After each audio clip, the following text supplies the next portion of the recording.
Hey guys, how's it going? Caleb here, love ya. I would be interested in hearing people's opinions on this. In my opinion, one of the best things a country can do in terms of taxes is having really, really high luxury tax. It works out for everyone, I think, because the wealthy people, if they're ultra wealthy, they should not really care about even taxes that seem insane. And I'll give you some examples as to why. In Singapore, a car that costs maybe $10,000 in America may cost $80,000 in Singapore because the import taxes. So that's not even technically a luxury tax. It's just so that the streets aren't congested. And there's a ton of cars there. It's not like nobody's getting cars. People still pay for these things. And Singapore is one of the wealthiest places in the world, and it's an amazing country. So I think in America, it might sound insane, but I think it should go up percentage-wise based on wealth overall. So let's say someone's worth on paper $100 billion, right? They would have the highest luxury tax rate. And let me just give you an example. For someone who has $100 billion, a Rolls Royce, I don't know exactly how much a Rolls Royce costs. I think it's like $500,000, but let's just say it's a million.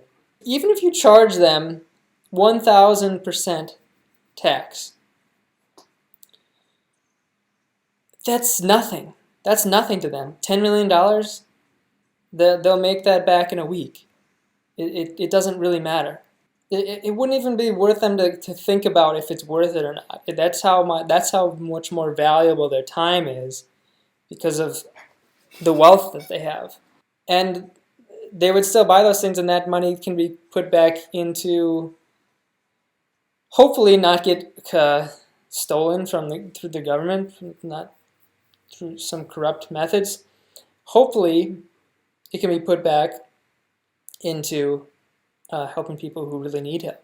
And then you go on a sliding scale. So that's someone who has, what did I say, $100 billion. So somebody who has 1 million, would have significantly less than that.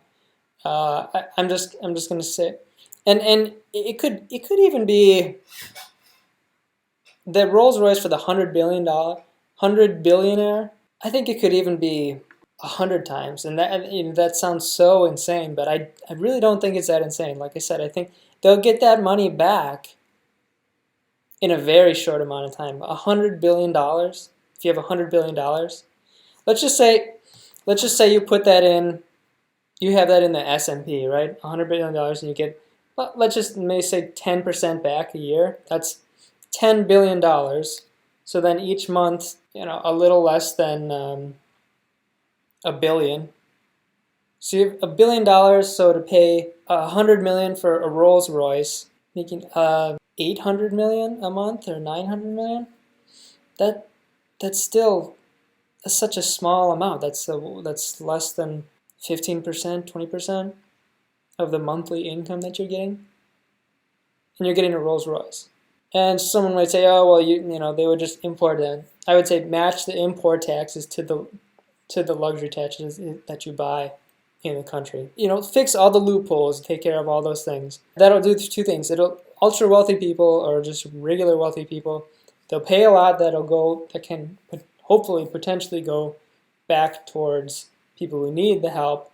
And the ones who don't, people love to criticize Elon Musk now, but he invests virtually all of the money he gets into growing his business or helping people. I believe he doesn't even have a house anymore. And so people like that, I don't see a reason to fault them. He's not really spending the money on himself. He's done a lot to try to help. The most recent thing was he gave a bunch of wireless internet, like free wireless internet to Ukraine, since they've been being bombed. So I think these people, let them keep innovating, let them keep growing their businesses, and as long as they don't get to a position in which they just have a monopoly then we should have strong anti-monopoly laws to take care of that. But let people keep growing their wealth. If they're not spending it on them, that means they're putting in the economy, and that means they're helping. And one of the things, if you don't understand how really economics works much or within investment works, look at what's happening in Russia now. People are pulling all their investment money out, and it's causing the wealth of the currency to crash. You can just look it up now. It was at about 70 rubles to $1 before, and now it's hovering around 130, I think. So it lost half its value in less than 2 weeks, just because people started taking out their investments in there. So it makes a huge difference if money is being reinvested. If people are just holding on to it, that's not good. But I think that's why having high luxury tax and potentially high wealth tax too, but not as high as the luxury tax. I guess that might be another video. But yes, I don't see any negatives with this. I'd like to hear what other people think. Yeah, thank you very much for watching. If you would like, comment, subscribe if you want. If not, that's cool. And thanks. Have a good one.